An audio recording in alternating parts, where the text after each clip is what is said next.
Dice nuestro Señor Jesucristo que nosotros sin Él nada podemos hacer, ¿verdad? Absolutamente nada. Y por eso tenemos la oración, para siempre encomendarnos a Él, para que el Espíritu Santo entre nosotros tome esta clase y nos enseñe lo que Él quiere que nosotros sacamos aprendiendo hoy. Vamos a orar. Alabamos tu grandioso nombre, porque tú eres, Señor, nuestro Dios, el único Dios verdadero, el creador de cielo y tierra, el creador de nuestras almas. Tú eres también, Señor, nuestro Salvador, nuestro Consolador. Y por eso, Señor, en gratitud a ti, nuestros corazones se llenan, Señor, con deseos de honrarte, de bendecirte, de darte la gloria que solamente tú mereces. Nosotros entendemos, Señor, que el aprender tu palabra nos sirve, mi Dios, para, en medio de nuestras imperfecciones, ir, Señor, moldeándonos, transformándonos, Señor, a tu preciosa imagen, para así adorarte en la hermosura de la santidad. Por lo que pedimos, Señor, que todas estas verdades que vamos aprendiendo podamos atesorarlas, Señor, no solamente en nuestro corazón y mente, pero que podamos también ponerla en práctica. Bendice tú esta clase, Señor, los hermanos que van a impartir su tema. Bendice también cada clase que se está teniendo aquí en esta escuela dominical, desde los más pequeños hasta los mayores. Que todo, Señor, por cuanto se haga aquí en tu casa, sea dirigido por ti, Espíritu Santo. Que, Señor, tú tomes esta palabra y hagas lo que tú quieras hacer con ella. En Jesucristo, amén.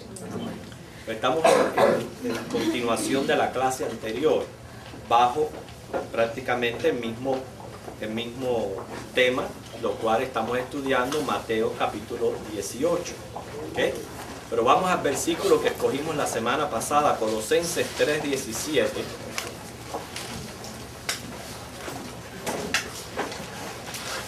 Colosenses capítulo 3, versículo 17.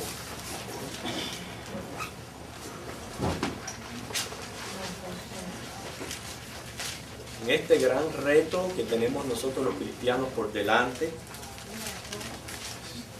el Señor nos pone, lo leemos todo, dice, ya lo tienen, todavía faltan algunos por encontrarlo. Colosenses 3:17.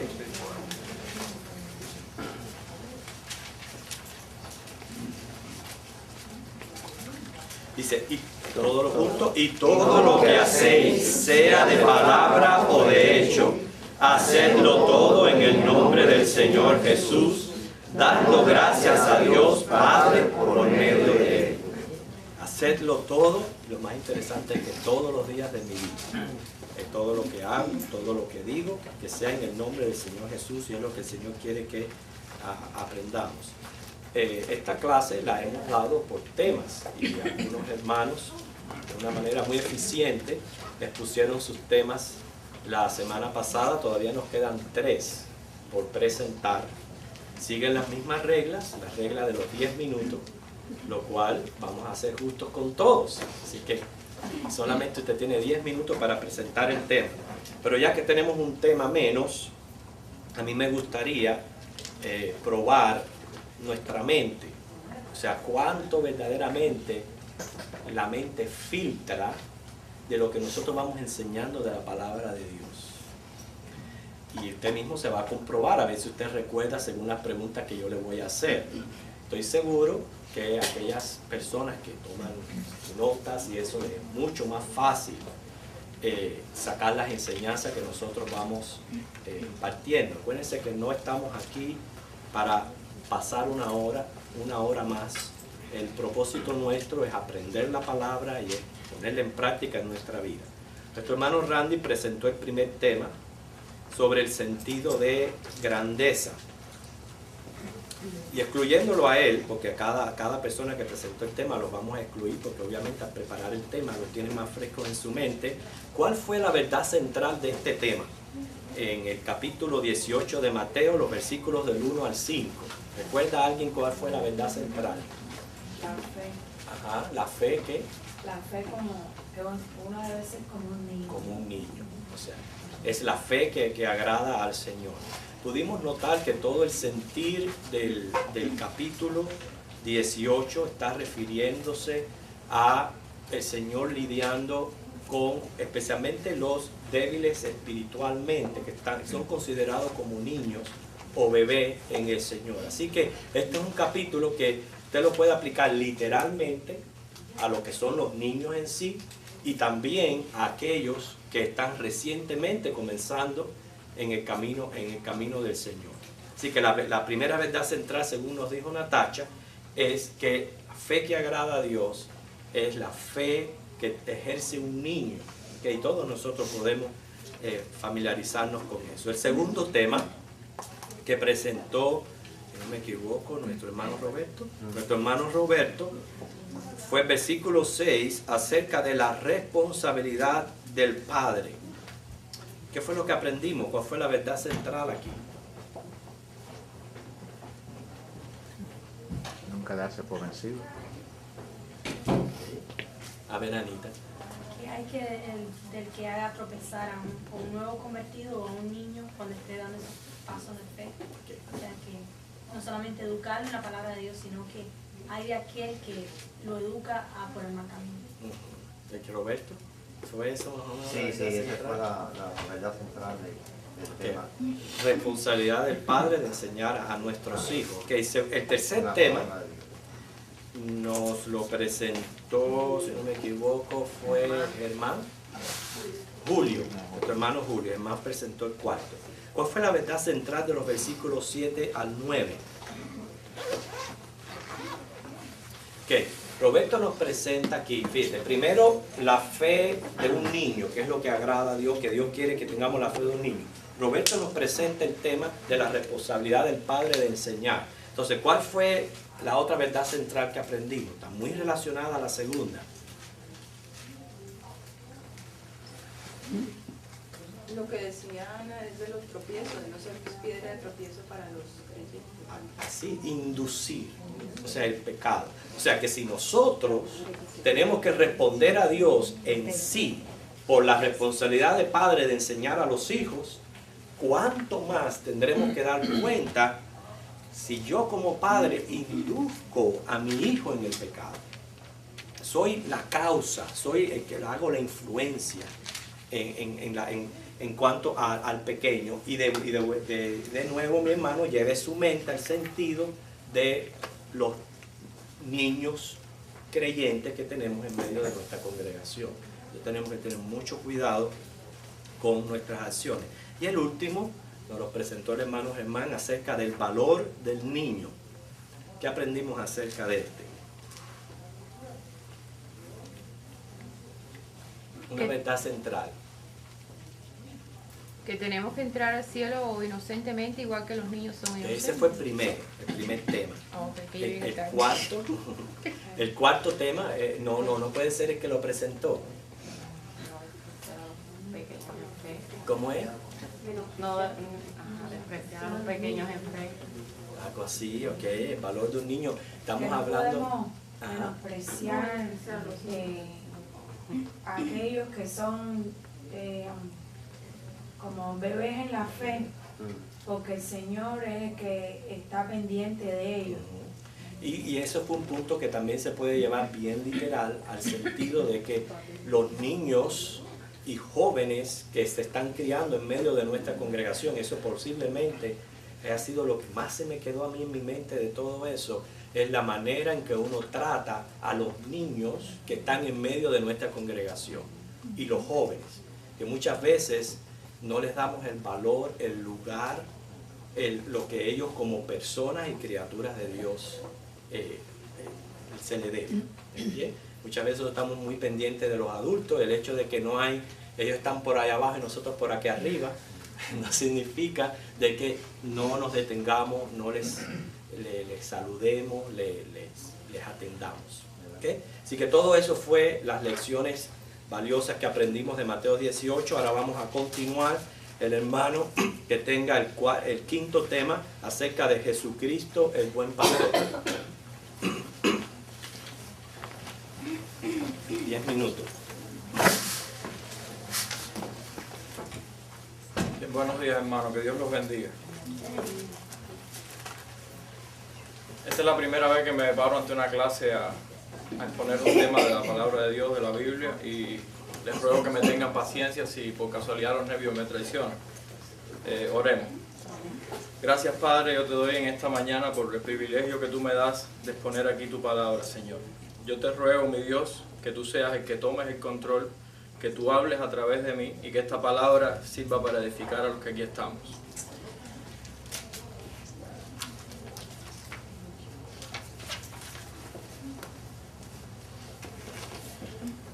Bien, hermano, en toda la Biblia, desde el Antiguo Testamento hasta el Nuevo Testamento, presenta a Jesucristo de diferentes maneras. Podemos nombrar aquí algunas de ellas. Nos dice que Jesucristo es el ángel de Jehová, el Mesías, el Salvador, el Hijo del Hombre, el Hijo de Dios, el Maestro, el Cordero de Dios, entre otras más. Y mi objetivo en esta mañana es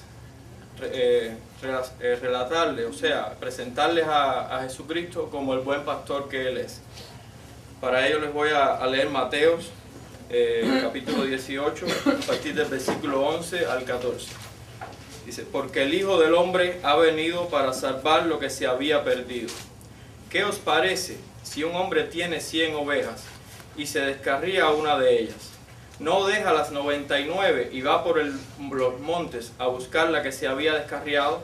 Y si acontece que la encuentra, de cierto os digo, que se regocija más por aquella que por las 99 que no se descarriaron. Así no es voluntad de vuestro Padre que está en los cielos que se pierda uno de estos pequeños.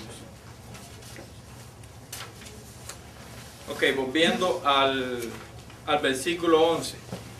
Dice, porque el Hijo del Hombre ha venido a salvar lo que se había perdido. ¿Qué era lo que se había perdido? La humanidad se había perdido producto del pecado. Era necesario enviar a alguien para salvarla. Ese alguien no podía ser otro que Jesucristo. Solo Él podía cumplir y satisfacer todas las demandas del Padre.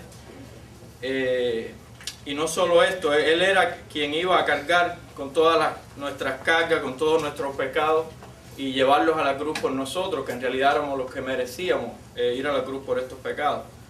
Una profecía de esto la podemos ver en Isaías 53:6. No la busquen, yo se las voy a leer. Dice, todos nosotros nos descarriamos como ovejas, cada cual se apartó de su camino, mas Jehová cargó en él el pecado de todos nosotros. Hermanos, como ovejas descarriadas que somos, era necesario que tuviéramos un buen pastor. Para abundar sobre este tema, yo quisiera que algún hermano me pueda buscar en Juan 10, del 1 al 28, y por favor que si alguien lo tiene que me lo lea. Del 1 al 28. Del 1 al 28, por favor. Completo lo leemos. Sí. De cierto os digo, el que no entra por la puerta en el redil de las ovejas, sino que sube por otra parte, ese es ladrón y salteador. Mas el que entra por la puerta, el pastor de las ovejas es. A este abre el portero, y las ovejas oyen su voz. Y sus ovejas llaman por nombre y las sacan. Y cuando ha sacado fuera todas las propias, va delante de ellas, y las ovejas le siguen, porque conocen su voz. Mas al extraño no seguirán, sino huirán de él, porque no conocen la voz de los extraños. Esta alegoría les dijo Jesús, pero ellos no entendieron qué era lo que les decía. Volvió pues Jesús a decirle, de cierto os digo, yo soy la puerta de las ovejas. Todos los que antes de mí vinieron, ladrones son y salteadores, pero no los oyeron las ovejas. Yo soy la puerta, el que por mí entrare será salvo, y entrará y saldrá y hallará pastos. El ladrón no viene sino para hurtar y matar y destruir. Yo he venido para que tengan vida y para que la tengan en abundancia. Yo soy el buen pastor su vida da por las ovejas. Mas el asalariado, y que no es el pastor, de quien no son propias las ovejas, ve venir al lobo y deja las ovejas y huye. Y el lobo arrebata las ovejas y las dispersa. Así que el asalariado huye, porque es asalariado y no le importan las ovejas. Yo soy el buen pastor y conozco mis ovejas, y las mías me conocen. Así como el Padre me conoce y yo conozco al Padre, y pongo mi vida por las ovejas. También tengo otras ovejas que no son de este redil. Aquellas también debo traer y oirán mi voz, y habrá un rebaño y un pastor. Por eso me ama el Padre, porque yo pongo mi vida, para volverla a tomar. Nadie me la quita, sino yo de mí mismo la pongo. Tengo poder para ponerla y tengo poder para volverla a tomar. Este mandamiento recibí de mi Padre. Volvió a haber disensión entre los judíos por estas palabras. Muchos de ellos decían, demonio tiene y está fuera de sí. ¿Por qué le oís? Decían otros, estas palabras no son de endemoniado, pues ¿acaso el demonio puede abrir los ojos de los ciegos? ¿Hasta ahí? Amén, sí, hasta ahí. Ok. En estos versículos que se han leído de este capítulo, aquí podemos ver la misión de Cristo al venir al mundo a proveer un cuidado tierno y apacentar sus ovejas. El Señor Jesucristo nos guía por el camino de la salvación, dándonos vida en abundante. Nos provee de un buen pasto. ¿Qué es este buen pasto? Si no es más que todas las cosas espirituales, todas las cosas materiales que nosotros necesitamos, de las cuales nos la puede proveer solamente Jesucristo, que es un buen pastor. El poder vivir bajo su palabra, bajo su autoridad, sus enseñanzas, nos hace ovejas obedientes. Nosotros oímos la voz de nuestro pastor y le seguimos. Y no solo esto, sino también Él está al tanto de todo lo que necesitamos para vivir en este mundo, desde lo más simple hasta lo más profundo, hermano. Y relacionando este tema que les traigo con lo que se había hablado acerca ya de todo el cuidado del Señor en los niños y que debemos ser como niños para alcanzar el cielo, relacionamos esto que también nosotros como niños debemos depender totalmente de nuestro pastor, porque nuestros hijos dependen de nosotros. Dependen de nosotros para la comida, dependen de nosotros para cuando tienen cualquier inquietud, cualquier necesidad, cuando nos van a preguntar algo. Ellos no saben nada, no saben de qué manera nosotros trabajamos, el esfuerzo de nosotros. Solamente cuando quieren o necesitan algo, se acercan a nosotros. Y así nuestro Padre, nuestro pastor que está en los cielos, quiere que nosotros nos acerquemos a Él como niños. Porque muchas veces buscamos por nuestro propio esfuerzo y ya cuando no lo alcanzamos es que vamos a Él. Entonces es una manera buena de relacionarlo y de ver una vez más que como niños nosotros debemos buscar al Señor. Cuán bueno es saber que formamos parte de su rebaño. Nosotros le fuimos entregados a Jesucristo por el Padre. Y no solo esto, sino que como seres humanos que somos imperfectos. Podemos descarriarnos en cualquier momento. Debemos estar seguros y saber de que el Señor va a salir siempre a rescatarnos. Esto yo lo digo también a modo de testimonio porque hace años yo en Cuba acepté al Señor y desde que vine para este país nunca le busqué, no me había congregado más en ninguna iglesia. Cuando vine para acá, para Keikora, el Señor conoce los motivos, casi que por los pelos me trajo para la iglesia. Y no saben cuán importante y cuán bueno fue para mí, para mi familia, que mi buen pastor es dejar a las 99 ovejas y saliera a rescate de mí y de mi familia. Y esto le puede pasar a cualquiera de los hermanos que aquí estamos. Además de rescatarnos, Él no permitirá jamás de que el enemigo nos arrebate de sus manos. Y podemos confiar de que siempre vamos a estar con Él. El Señor siempre va a estar a nuestro lado, Él siempre va a ser nuestro pastor. Yo quiero concluirle este tiempo, no sé ni cómo estoy en los minutos, pero bueno, un minuto, ok. Sencillo, para concluir este tiempo y para darnos cuenta y saber de que el Señor siempre va a estar con nosotros, ahí les dejo el versículo de Mateo 28:20. Y he aquí que yo estoy con vosotros todos los días hasta el fin del mundo. Amén. Que el Señor los bendiga.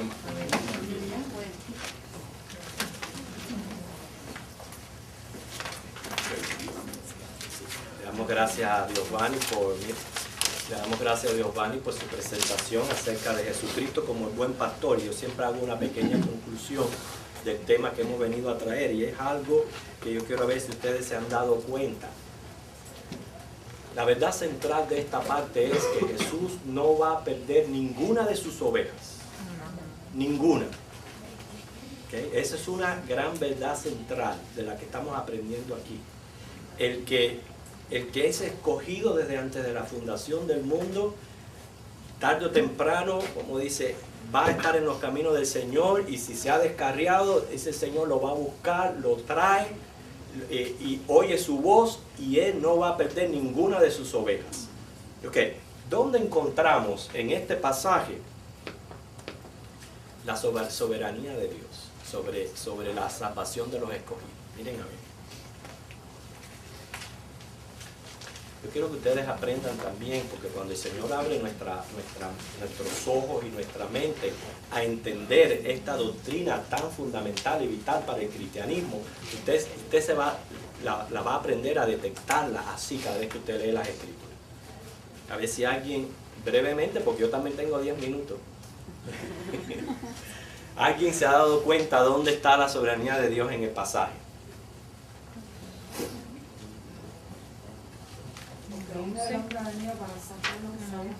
Ok, ¿en qué parte? En el 11. Sí, ok, estamos de acuerdo, pero ahora yo quiero que me digan cómo se ve ahí la soberanía de Dios.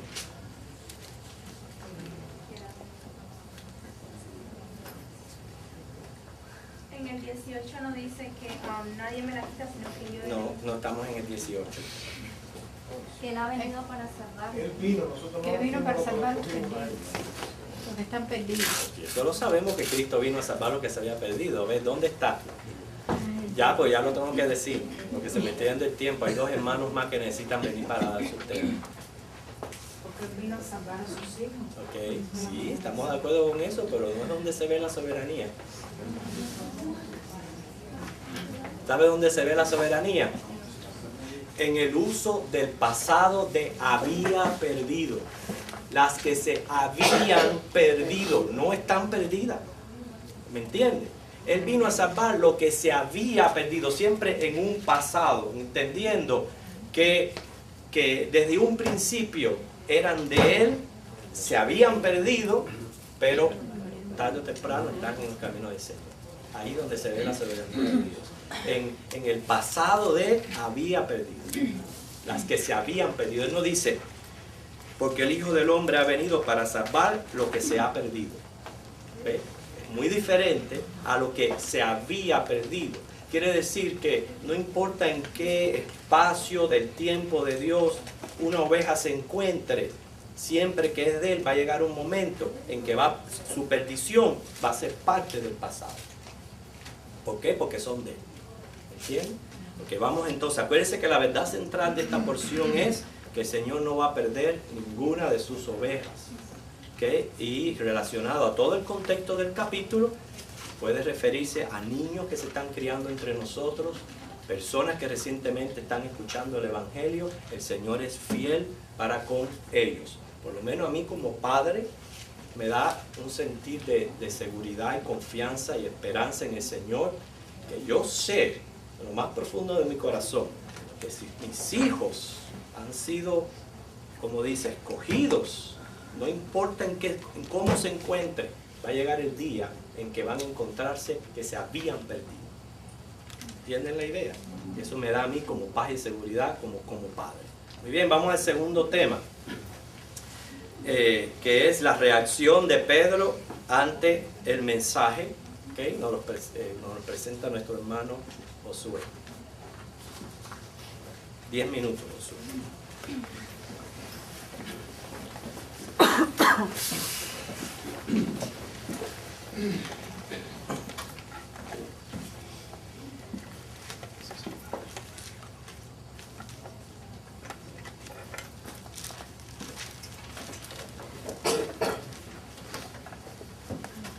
Hermano, Dios le bendiga. Ok, aquí tenemos una sección titulada en nuestra Biblia ¿Cómo se debe perdonar al hermano? Oramos un momento. Padre Celestial, bendícenos esta mañana y abre tu palabra por medio de tu Espíritu a nuestros corazones y a nuestras mentes para que podamos obedecerte. En el nombre de Jesús. Amén. venimos hablando de una serie de instrucciones que Jesús dio a sus discípulos. En este lugar yo quiero leer primeramente esta sección.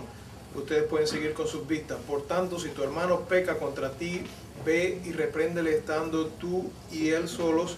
Si te oyeras ganado a tu hermano, mas si no te oyera, toma aún contigo a 1 o 2 para que en boca de 2 o 3 testigos conste toda palabra. Si no los oyera a ellos, dilo a la iglesia, y si no oyera a la iglesia, tenle por gentil y publicano.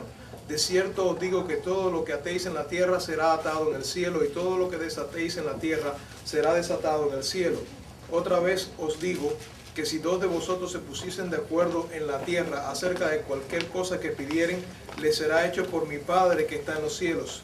Porque donde están 2 o 3 congregados en mi nombre, allí yo estoy en medio de ellos. Entonces se le acercó Pedro y le dijo: Señor, ¿cuántas veces perdonaré a mi hermano que peque contra mí? ¿Hasta 7? Jesús le dijo: no te digo hasta 7, sino aún hasta 70 veces 7.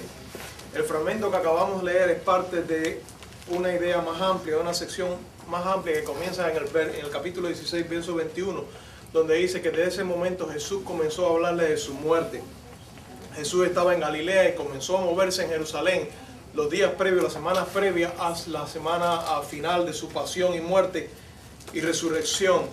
Y dejó el ministerio a un poco público que él traía con las multitudes para enfocarse en los discípulos y darle una serie de instrucciones a aquellos que él ya había previamente dicho en el capítulo 16, verso 19, mencionado como su iglesia. En ese momento Jesús habla de que edifica su iglesia la primera vez que identifica el término con el grupo de seguidores que más específicamente él tenía contacto. Y a partir de ese momento Jesús comienza en su viaje a Jerusalén a enfocarse en una serie de instrucciones que esta iglesia debe tener presente para desarrollar el ministerio que Jesús quiere de ellos. En primer lugar, Jesús necesita dar una reorientación a la mente de ella desde un Mesías triunfante, un Mesías como ellos lo veían desde el plano de vista político, que iba a conquistar multitudes, que alimentaba a multitudes y esta serie de cosas, hacia un Mesías sufriente que iba a experimentar el dolor, el sufrimiento y la muerte. Y para eso Jesús le habla varias veces de su muerte, de la necesidad de su muerte. También les habla, le aparece en la transfiguración y le muestra su gloria, le habla del poder de la fe. Pero más especialmente nos enfocamos en esta mañana y desde el domingo anterior en las relaciones entre los discípulos. Jesús también comienza una sección, en esta sección, a hablarles de las relaciones entre ellos. Por eso los hermanos han hablado de la verdadera grandeza, donde Jesús contrasta esta idea de, en el mundo se dice que la ley del más fuerte, pero Jesús dice que lo primordial en el reino de Dios es humillarse como un niño. Le habla de la atención pastoral que hemos venido desarrollando en todos los temas anteriores hasta que terminó el hermano. Y finalmente estas ideas todas están conectadas con esta sección donde Jesús les da instrucciones a sus discípulos cómo van a tratar con las personas que van a pecar, que van a ofender, y cómo va a ser tratado en el seno de la iglesia, lo cual es una aplicación de lo que el hermano habló anteriormente, del cuidado pastoral con aquellas personas que tienen más necesidad, que no solamente son niños en edad, pero a veces son niños en su madurez y actúan de manera incorrecta. ¿Cómo se debe tratar a estas personas? Bueno, primeramente Jesús dice que debe hacerse poca publicidad, porque esta es la mejor manera de tratar con estos asuntos. Pero en caso de que no hiere a la persona ofendida, en caso de que no hiere a los testigos, en caso de que no hiere a la iglesia, debe traerse a la comunidad para la disciplina, con la esperanza de que la disciplina de la iglesia despierte a la conciencia de este hermano y lo ayuda a su restauración. Por eso el objetivo de esta situación y de esta disciplina, de este trato, es restaurar a las personas, no castigarlas. La iglesia no está para castigar los pecados de los seres humanos, eso es responsabilidad de Dios. Nos vamos a enfocar, debido a que el tiempo es muy corto y no podemos entrar en detalle, simplemente a considerar en la parte final, donde Pedro habla del perdón. ¿Qué es lo que es perdón y qué es lo que no es perdón? el perdón no significa que cerremos nuestros ojos a quienes continúan pecando y afectando la vida de otras personas. Esto lo podemos desglosar en varias ideas. No es perdón la aprobación de lo mal hecho. Y el mejor ejemplo lo tenemos en Dios. Dios nunca ha aprobado nuestros pecados. Jesús perdonó a la mujer adúltera, y tal vez este sea el mejor caso, y vamos a hablar en el futuro de esta sección. Pero el punto principal que Jesús le da es: vete y no peques más. Jesús la perdona, le deja ir, pero le advierte: no peques más, porque Dios no aprueba lo mal hecho. En segundo lugar, no es perdón excusar lo mal hecho. Decir que las circunstancias justifican el comportamiento, eso no es perdonar. Tampoco es justificar lo que se ha hecho. Justificar significa hacer justo o recto a una persona o a una cosa, y lo mal hecho no podemos llamarle justo. Por eso la Biblia dice también en Isaías 5:20: ay de aquellos que a lo malo le llaman bueno. Así que vemos que primeramente perdonar no es aprobar, ni excusar, ni justificar lo mal hecho.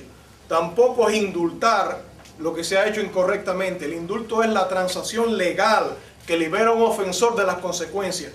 Pero eso no es perdonar. Si una persona asesina, si una persona viola a un niño o una jovencita, esa persona, independientemente de que lo perdonemos en el plano personal y le pedamos a Dios misericordia para esa persona tiene que dar cuenta por sus actos, porque no puede seguir impunemente haciendo lo mismo. Tampoco es reconciliación. A veces estamos confundidos con eso y pensamos que perdonar es reconciliarnos. Debemos perdonar, pero una persona herida puede perdonar a un ofensor sin que haya reconciliación, porque para que haya reconciliación necesita que las dos partes se pongan de acuerdo y pongan la misma disposición. Por eso perdonar no significa que nos vamos a ir de vacaciones con la persona que nos ha ofendido. Ojalá que así fuera, ojalá que así terminara. Pero perdonar no significa eso. Perdonar significa que no guardamos amargura en nuestro corazón con relación a lo que esa persona ha hecho. Perdonar tampoco es negar lo que se ha hecho. Negar lo que se ha hecho es no afrontar la realidad. Eso es un engaño. Primeramente, la realidad tiene que ser aceptada tal como es para que pueda haber perdón. Perdón tampoco es ser ciego a lo que ocurrió en relación con lo anterior. Yo no vi, no oí, por lo tanto no ocurrió. Eso es mentira. Perdón tampoco es olvidar, porque no podemos lavarnos el cerebro y la memoria y hacer que los hechos significativos en nuestra vida pasen y no tengamos más memoria de esto. En realidad, una mayor demostración de gracia es cuando somos plenamente conscientes de lo que ocurrió y aún así escogemos perdonar. Porque el perdón, en fin de cuentas, es una elección. No es perdonar tampoco negarse a tomar en serio la ofensa. Dios nunca ha tomado livianamente nuestros pecados. Le costó la vida a su Hijo en la cruz del Calvario. Así que los pecados y las ofensas tienen consecuencias, y tampoco ignorar eso es decir que no hay problema, no tiene gravedad el asunto. No, eso no es perdonar tampoco. Fingir que no hemos sido heridos, eso también es mentira. Somos heridos. A veces las personas que ofenden ni siquiera se dan cuenta de que ofenden. Y todos hacemos, como dice Pedro, todos ofendemos muchas veces de muchas maneras. Ahora, ¿qué es perdón? Para terminar.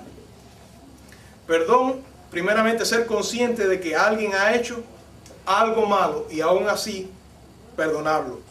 O sea que podemos ver con claridad, pero le decimos aún a Dios a la venganza. En segundo lugar, perdonar significa no guardar rencor. El perdón total es una elección, no un sentimiento, a menos el principio, sino un acto de la voluntad. La Biblia dice que el amor no guarda rencor. En tercer lugar, perdonar es negarse a castigar, y esta es la esencia del perdón. Negamos a castigar a aquellos que lo merecen, conscientes de lo que estamos haciendo. Y el pastor me cortó. Así que otro día lo terminamos. Nos quedamos con deseo de seguir escuchando. Pero fíjense las verdades centrales grandísimas que hay aquí. Por lo menos pudimos escuchar muy bien lo que no es perdonar y lo que es perdonar. obviamente ustedes se pueden dar cuenta que el contenido de este tema es sumamente amplio, muy importante. Aquí encontramos los pasos que debe de tomarse en la disciplina de una iglesia. ¿Okay? Pasos bien importantes cuando estamos hablando acerca de lo que es pecado. Cuando una persona peca contra ti, ¿qué significa que peca contra ti? O sea, tú has entendido que ha hecho mal. ¿Qué tú haces entonces? Tu responsabilidad, dice el Señor Jesús, es enfrentar a esa persona. Es decirle, tú has hecho esto. Entonces ahí dice el Señor que el paso es que si esa persona no reconoce que ha pecado, continúa, entonces tú vienes y te presentas con esa persona. Mira la gran misericordia del Señor y la paciencia. Vienes con testigos, le vuelves a confrontar y esa persona tiene la segunda oportunidad de reconocer y de arrepentirse. Y entonces, obviamente, en caso de que esa persona no se arrepiente, que se lleva entonces a un nivel de la iglesia. Encontramos aquí en el versículo 18 algo que aprendimos recientemente acerca de lo que significa atar y desatar. ¿Qué aprendimos acerca de eso en clases pasadas?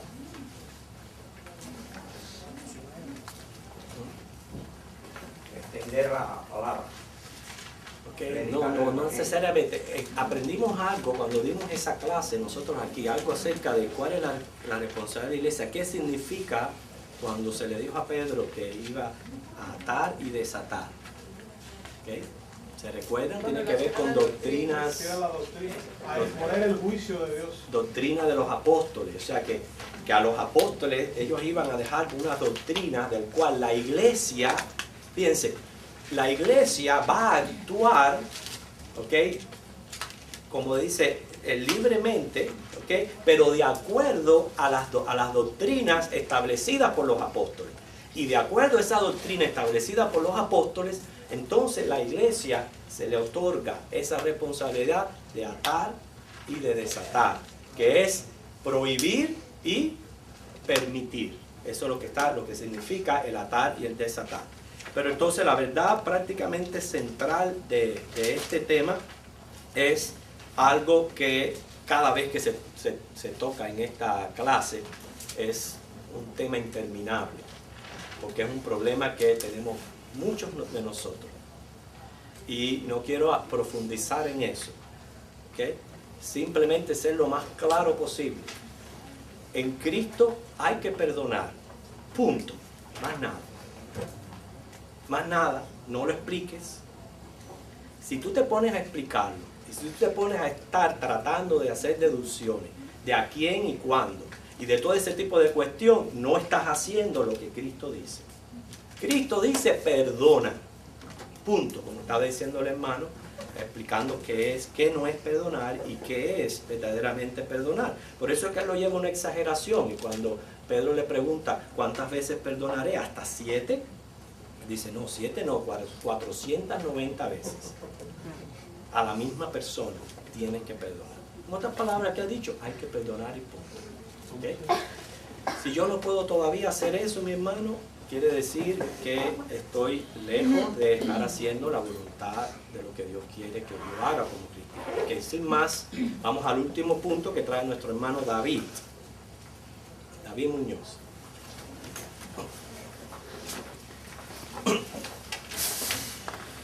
Oremos, hermano. Gracias, Padre, te damos por esta oportunidad que tú nos permites, Señor, a través de tu Espíritu Santo, exponer, Señor, la palabra que tú quieres que sea entendida, Señor, para ser diseminada en nuestros corazones con entendimiento y sabiduría. Gracias, porque te lo pedimos en el nombre de Cristo. Amén. El tema lo tenemos en Mateo 18, a partir del capítulo 24. Yo escogí a partir del versículo 24 hasta el 31 y vamos a centrarnos allí. Y dice la palabra del Señor: y comenzando a hacer cuentas, le fue presentado uno que le debía 10,000 talentos. Según la tabla de pesos y medidas de aquellos tiempos, 10,000 talentos corresponden a $2,400,000. Entonces, a este, como no pudo pagar, ordenó a su siervo venderle a su mujer e hijos y todo lo que tenía para que le pagase la deuda. Entonces aquel siervo postrado le suplicaba diciendo: Señor, ten paciencia conmigo y yo te lo pagaré todo. el Señor de aquel siervo, movido a misericordia, le soltó y le perdonó. ¿Qué le hizo? Le soltó y le perdonó. Si nosotros vamos aquí al encabezamiento del versículo 23, dice que por lo cual el reino de los cielos es semejante a un rey que quiso hacer cuentas con sus siervos. Dice que el reino de los cielos. ¿A quién se está refiriendo aquí? A nuestro Señor. Entonces, el Señor es capaz de ¿qué? De perdonar. Recientemente, el pastor, dando la conclusión del tema anterior, decía que sin excusas ni pretextos, si sale de aquí dentro, que es donde vive el Rey de nuestras vidas, Cristo Jesús, perdonamos y punto. Entonces, aquella persona, aquel rey fue conmovido a ¿qué? A misericordia y le perdonó. Le perdonó $2.400.000. Qué increíble, ¿verdad? Ningún banco aquí perdona eso, hermano. Ninguno, hermano. Entonces, ¿qué es lo que dice la palabra? Que nosotros tenemos que ser conscientes de lo que el Señor nos manda a hacer. Tenemos que perdonar. Sencillamente, y si es a la misma persona, 490 veces. 490, toda la vida tenemos que perdonarla porque Cristo perdonó nuestros pecados en la cruz del Calvario. Sin excusa ni pretexto. Sencillamente dice que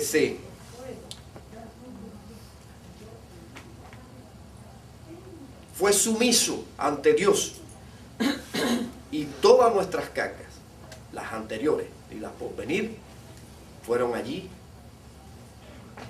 y la deuda fue cubierta con su sangre. Seguimos en el versículo 28, dice que pero saliendo aquel siervo halló a uno de sus consiervos que le debía 100 denarios. 100 denarios, según la tabla de pesos y medidas en aquellos tiempos, corresponden a $4.000. Una deuda más chiquita, ¿verdad? Esta sí puede ser perdonada. Usted puede coger y puede hacer algunos arreglos con el banco, pero dice que este señor le debía a este consiervo al cual se le habían perdonado $2.400.000. Pero presta atención lo que dice. Entonces su consiervo, postrándose a sus pies, le rogaba diciendo: ten paciencia conmigo y yo te lo pagaré todo. Mas él no quiso, sino fue y le echó en la cárcel hasta que pagase la deuda. Viendo sus consiervos lo que pasaba, se entristecieron mucho y fueron y refirieron a su señor todo lo que había pasado. Entonces, llamando a su señor, le dijo: siervo malo, malvado, toda aquella deuda te perdoné porque me rogaste. ¿No debías tú también tener misericordia de tu siervo como tuve yo misericordia de ti?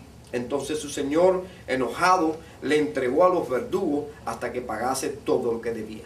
Sencillamente, esto nos pone en contrapunteo con el mundo, o quizás con un mismo hermano de nuestra congregación, o un mismo hermano de otra cualquier iglesia, en el cual nos hizo algo en el pasado y aún nosotros no hemos perdonado, Señor.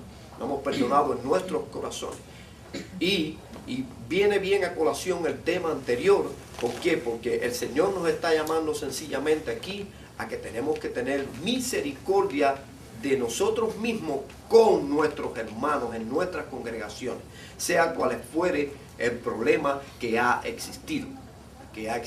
Yo recuerdo una ocasión de un hermano que pasó por una situación muy difícil, muy difícil.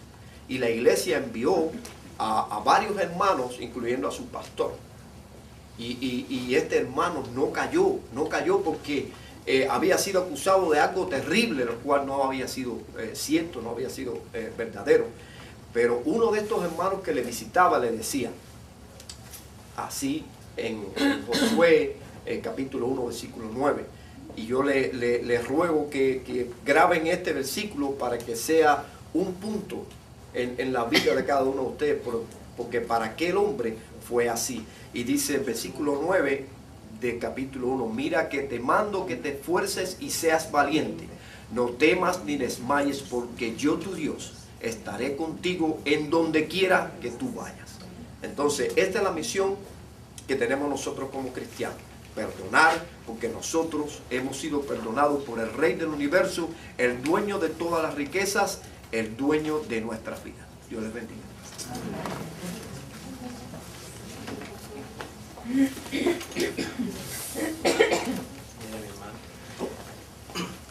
Bueno, anteriormente habíamos dicho, gracias hermano David, por exponer el tema.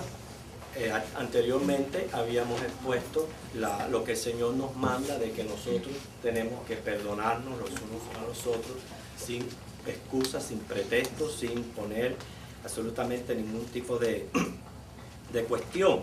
Entonces ahora el Señor, a través de esta parábola de los dos deudores, nos presenta la única, no hay otra, la única razón por la cual tenemos y podemos.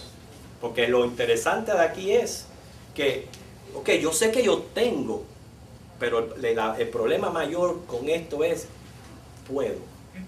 Es ahí donde está el problema. Yo sé que tengo, pero no puedo. Y esa es la mayoría de las personas dicen eso. Bueno, tenemos aquí, a través de esta palabra, la base por la cual no solamente yo tengo, pero yo puedo. ¿Okay?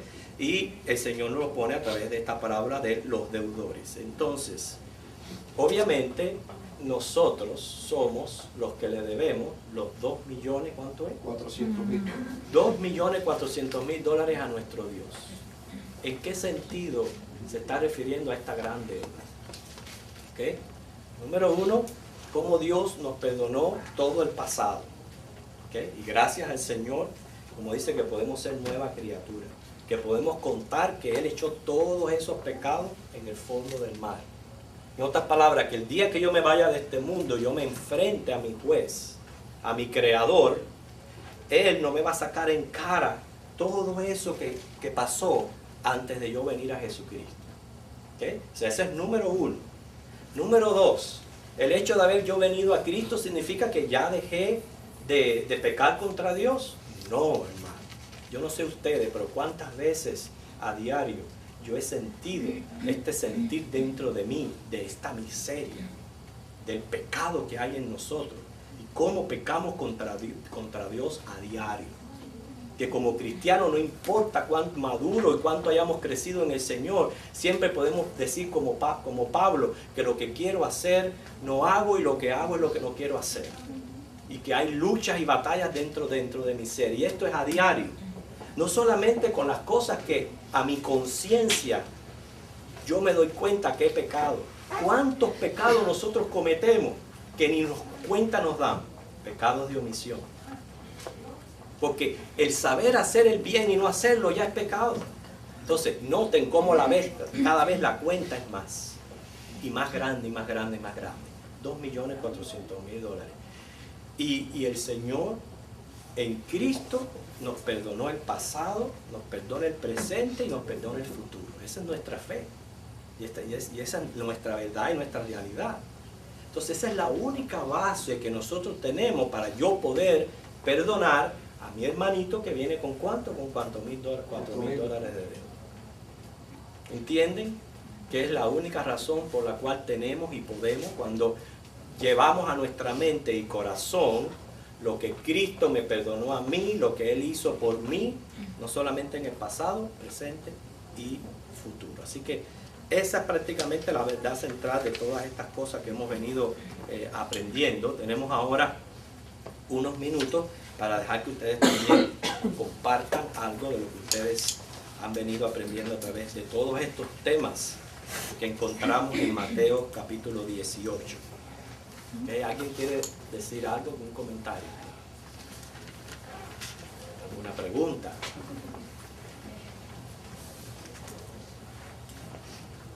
Quizás algo que mientras que estaban dando los temas, usted le vino a su mente y estaba ahí deseoso de decir. Ahora es la oportunidad de usted poder expresar. Quizás alguna pregunta, algo que usted tenga que esté molestando. Ajá, Anita. Qué bueno que se aclaró la cantidad, a cuánto era que se refería la Biblia cuando decía esa cantidad de dinero.